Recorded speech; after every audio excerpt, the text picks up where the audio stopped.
Her family gave her an ultimatum: get rid of the dog or get out. She was packed and gone by Sunday morning.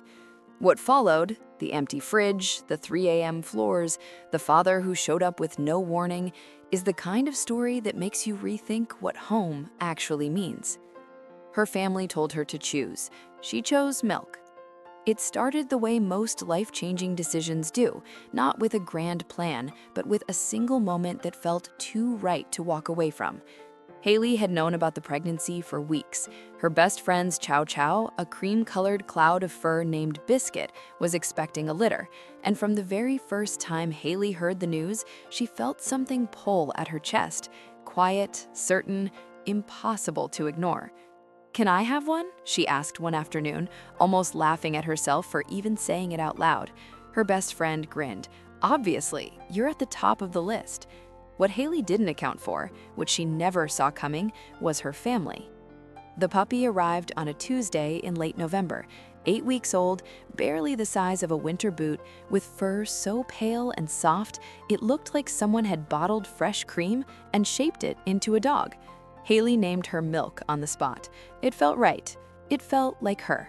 She carried Milk through the front door of her parents' home with her heart full and her arms trembling slightly, not from the weight, but from the hope.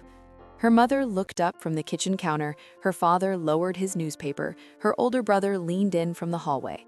This silence lasted exactly 4 seconds. "Absolutely not," her father said. Not, "What is that?" or "Oh, she's cute," or even, "We need to talk about this." Just, absolutely not. Like Milk wasn't a puppy, like Milk was a problem. The weeks that followed were the hardest of Haley's life, and Milk slept through most of them curled on a folded blanket in the corner of Haley's room, completely unaware of the war being fought on her behalf.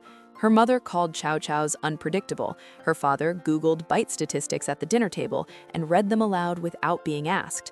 Her brother wouldn't enter a room if Milk was in it.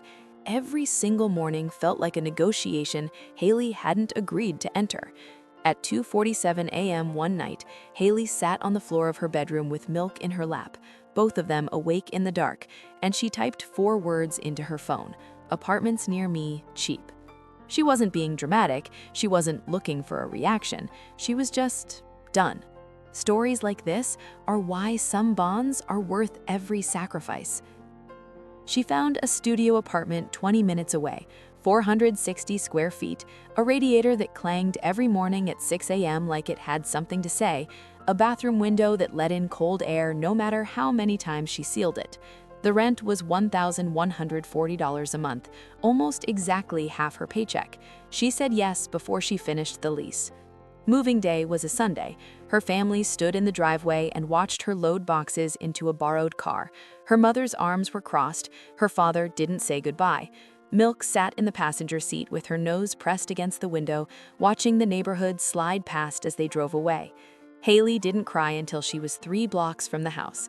Then she cried for 11 minutes straight, and Milk put one small paw on her knee and left it there.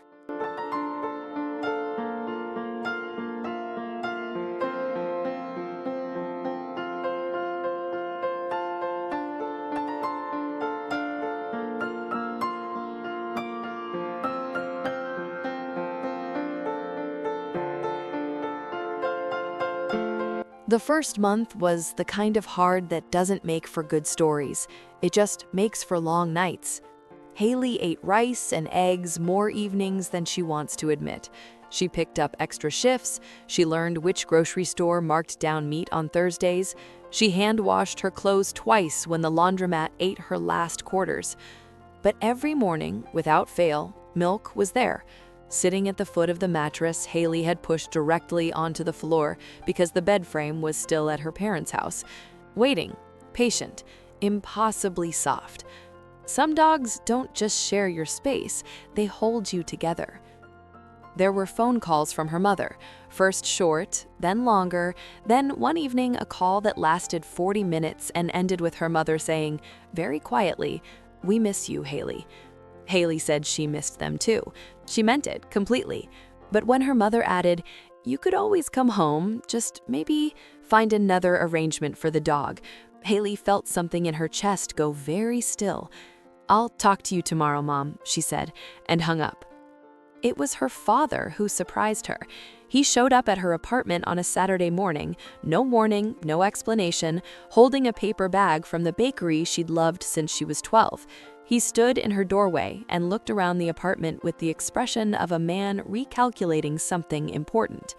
Milk walked up to him slowly, sniffed his shoe, then sat down directly on top of his foot and looked up at him like she was waiting for a verdict. Her father stood very still for a long moment. Then he reached down and scratched behind her ear. He didn't say much that morning. He drank his coffee and ate his pastry and watched Milk carry a sock around the apartment like it was the most important task of the world. But before he left, he paused at the door and said, without turning around, "She's smaller than I thought she'd be." It wasn't an apology, but it was a beginning.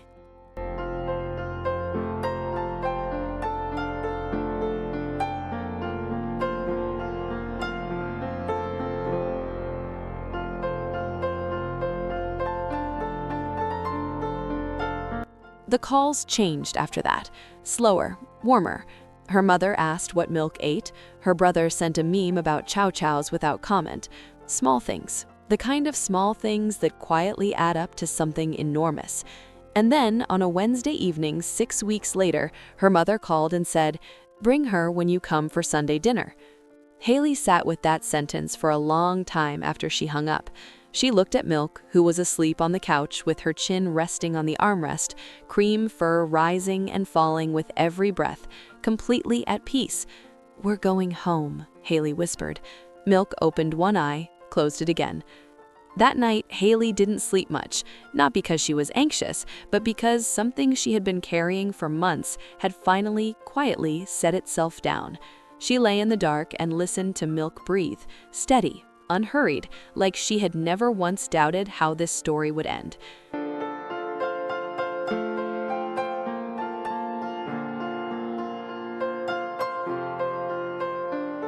Haley had doubted. Every cold morning, every tight paycheck, every Sunday she spent not at her family's table. But Milk had just waited, with the kind of patience that doesn't ask for explanation, the kind that simply believes without evidence that the right ending is coming. And it was.